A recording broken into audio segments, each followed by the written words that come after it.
So what I'm doing here today is I'm running a pump, vacuum, and also offload. I'm in a Class B today, which is like a straight truck.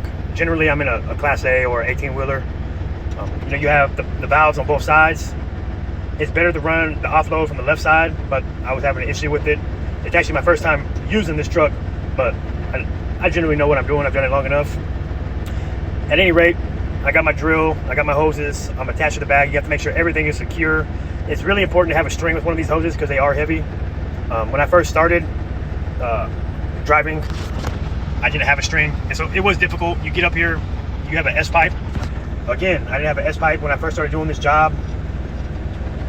Driving vacuum trucks, the S-pipe makes a world of difference. Otherwise, you're up there trying to close the lid on the hose, hoping it stays secure, but it's going to be a problem because that hose will jump, particularly when you begin to offload or when it's emptying.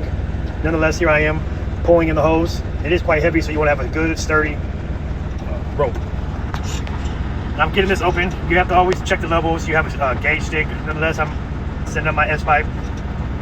It's really important that this S-pipe here is secure, because if it's not secure properly, when you're offloading, there's going to be air going through the hose, and the air is going to make it jump. And when it jumps, obviously that thing can come off. And if that thing comes off, you're going to have a mess. It's going to go everywhere. You're going to have to call some company to come clean it. If you can't do it, it can be a real problem. I've seen people do it with acid. You don't want to go down that road.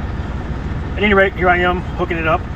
You have to make sure everything is secure. Make sure you have your gasket on the inside, otherwise there will be a leak, particularly on offloading. A lot of these hoses, they'll have security, like the little clamps on the side, little pins. You see, they're just different kinds. I'm putting the pin in there.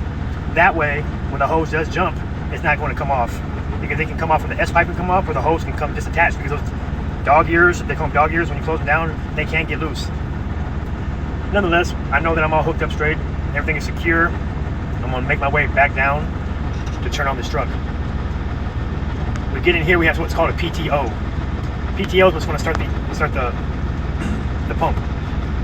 On 18-wheelers, you have to make sure the red knob is pushed in, but this is an automatic, so there is no red knob. I hit the PTO switch, open the side. It's my first time using this, but I can figure it out.